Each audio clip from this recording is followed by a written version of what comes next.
नमस्ते नमस्ते मैले अर्को नयाँ भिडियो लेखेर अर्को टिप्पणी गरेर ल्याएको छु हैन। 16औं योजनाबाट फिक्स एउटा क्वेशन जुनै परीक्षामा पनि 16औं योजना कहिले पारित स्वीकृत हुने जेठ 1 गते 81 जेठ 1 गते 16औं योजना कोषद्वारा पारित भयो भन्दा मन्त्री परिषदबाट।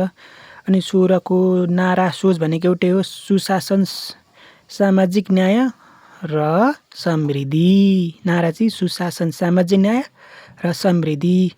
जम्मी लक्ष्य भनेको 40 वटा, सुशासन 10, सामाजिक न्यायमा 10, समृद्धि 20।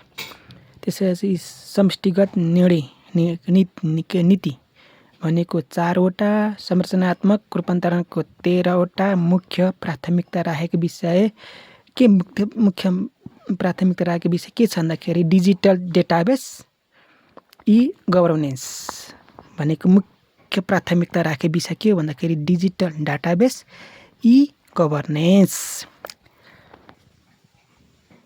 अनि त्यस पछाडि 16औं योजनाको सूचक गरिबी रेखामुनिको जनसङ्ख्या 16औं योजना कति पुर्याउने लक्ष्य राखेको छ भने 12 नपढी पास गरिबी हट्दैन। त्यसपछि सडक घनत्व जम्मी 70 जिल्लामा सडक पुर्याएको छ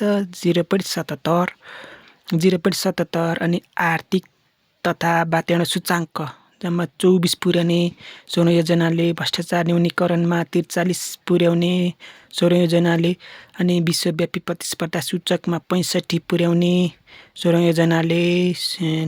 निर्वाचन मतदानको सहभागिता 85 पुर्याउने। अनि त्यस पछाडि साक्षरता 5 मुनिका पनि 85 पुर्याउने 16औं योजनाले। बैंकिङ तथा वित्तीयमा परिवार पुगेको पहुँच पनि 85 पुर्याउने। अदालतमा भएका मुद्दा फर्सोट अनुपात पनि 75 पुर्याउने।